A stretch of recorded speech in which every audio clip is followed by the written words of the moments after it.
Hello friends, welcome back to top facts 53 channel. ఈ వీడియోలో మనం ఫ్లోరిడా సముద్రం అడుగున ఉన్న 20 లక్షల టైర్ల గురించి, అవి అక్కడికి ఎలా వచ్చాయి, 50 సంవత్సరాల క్రితం పడిన టైర్ల వల్ల ఇప్పటికీ జరుగుతున్న నష్టం ఏంటో తెలుసుకుందాం.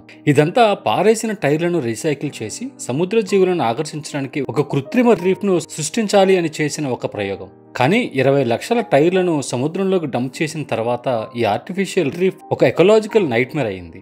1960లలో ఆర్టిఫిషియల్ రీఫ్ ప్రపంచమంతటా బాగా పాపులర్ అయ్యాయి. అదే సమయంలో వాడేసిన అరిగిపోయిన టైర్లు, రబ్బర్ రీసైకిల్ చేసే అవకాశం లేక చాలా దేశాలు ఎక్కువ సంఖ్యలో టైర్లను సముద్రంలోకి పాడేయటం మొదలుపెట్టారు.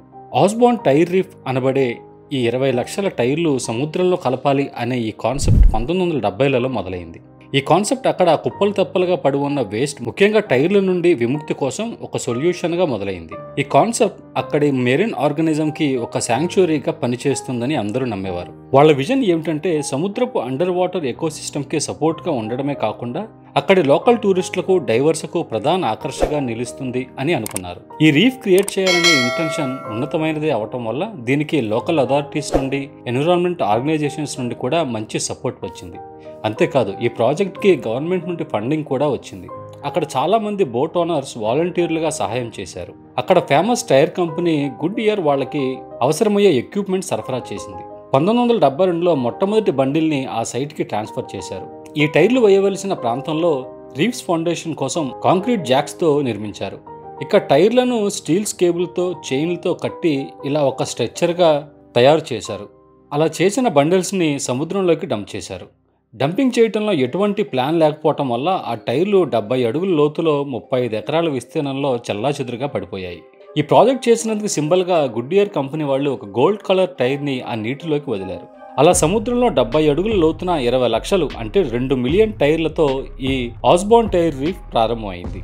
ఈ ప్రాజెక్ట్ లో ఉన్న డార్క్ రియాలిటీ 1980 వచ్చేసరికి తెలియటం మొదలైంది. ఈ టైర్లు వేసే సమయంలో వీటిని స్టీల్ కేబుల్స్ తో కట్టి వేశారని చెప్పుకున్నాం కదా, కానీ లూజ్ టైర్స్ కూడా వేయడానికి అథారిటీస్ పర్మిషన్ ఇవ్వటం వల్ల టైర్లను కట్టిన వైర్లు ఉప్పు నీటితో తుప్పుపట్టి తెగిపోవటం వల్ల ఆ టైర్లు సముద్ర ప్రవాహంలో స్వేచ్ఛగా అదుపులేని కదలిక వలన ఒక దిబ్బను పట్టుకోగలిగిన ఏ జీవితాన్నైనా భంగం కలిగించడమే కాకుండా అవి సమీపంలోని ఫ్లోరిడా న్యాచురల్ దిబ్బలను ఢీకొట్టడం వల్ల అక్కడ నివసిస్తున్న చేపలను తరిమి కొట్టాయి.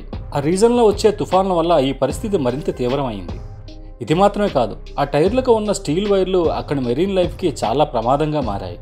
ఈ టైర్ల నుండి వచ్చే టాక్సిక్ కెమికల్స్ ఆ చుట్టుపక్కల నీటిలో కలిసిపోవటం, ఇంకా హెవీ మెటల్స్, హైడ్రోకార్బన్స్ అక్కడి నీటిని పాయిజనస్ గా మార్చేశాయి. దీనివల్ల అక్కడి మెరీన్ లైఫ్ క్రమేణా తగ్గి ఒక వేస్ట్ ల్యాండ్ గా మారింది. 1995లో వచ్చిన తుఫాను వల్ల 1000కు పైగా టైర్లు ఫ్లోరిడా ఒడ్డుకు కొట్టుకువచ్చాయి.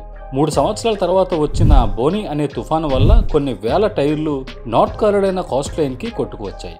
రోజు రోజుకి ఈ ప్రాబ్లం ఎక్కువ అవటంతో ఈ ప్రాబ్లం సాల్వ్ చేసే పనిలో పడ్డారు అథారిటీస్. 2001లో the faculty of ocean studies అనే లోకల్ యూనివర్సిటీ వారు ఆ సైట్ క్లీన్ చేసే ఇనిషియేటివ్ తీసుకున్నారు. కానీ చాలా ఖర్చు తర్వాత కేవలం 1700 టైర్లు మాత్రమే తీయగలిగారు.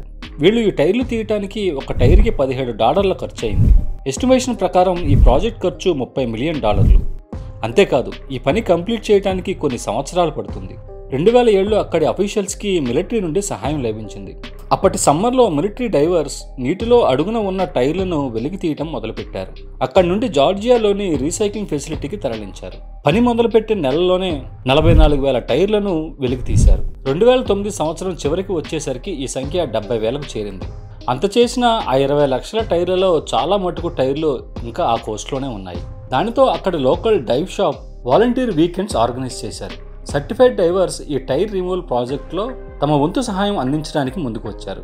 వాళ్ళు ప్రొఫెషనల్ సూపర్విజన్ అండర్లో టైర్లను వెలికి తీయటం మొదలుపెట్టారు. కొన్ని నెలల తర్వాత ఈ వాలంటీర్స్ ఎఫర్ట్ ఏమాత్రం సరిపోలేదు.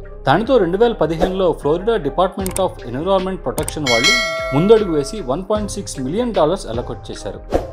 ఈ పని కోసం ఇండస్ట్రియల్ డైవర్స్ కార్పొరేషన్ వాళ్ళని ఎంచుకున్నారు. ఈ పని కంప్లీట్ అవడానికి 2 సంవత్సరాలు పడుతుందని ఎస్టిమేట్ చేశారు. 2020 వచ్చేసరికి చాలా మటుకు టైర్లు సముద్రం నుండి వెలికి తీశారు. దానితో అక్కడి వాటర్ క్వాలిటీ చాలా ఇంప్రూవ్ అయింది. తిరిగి మెరైన్ లైఫ్ రావటం మొదలైంది.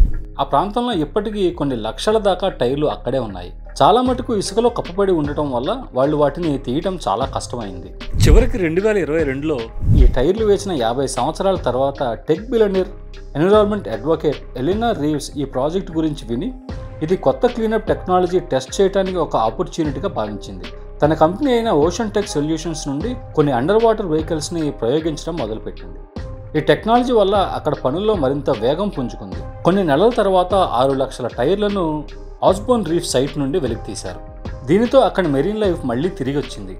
ఇక్కడ ఓషన్ లైఫ్ ఎలా రికవర్ అవుతుందో సైంటిస్టులు పరిశీలిస్తూనే ఉన్నారు. కొన్ని రకాల చేపలు, మొక్కలు చాలా త్వరగా వచ్చినప్పటికీ మరికొన్ని జాతుల చేపలు, మొక్కలు రావటానికి చాలా టైం పట్టొచ్చు. తప్పకుండా ఒకరోజు ఈ ప్రాంతం అంతా మళ్ళీ అందంగా అన్ని రకాల చేపలు జీవించే ప్రాంతంగా మారుతుంది. ఈ వీడియో మీకు నచ్చినట్టయితే లైక్ చేసి ఛానల్ని సబ్స్క్రైబ్ అవ్వండి. Thanks for watching.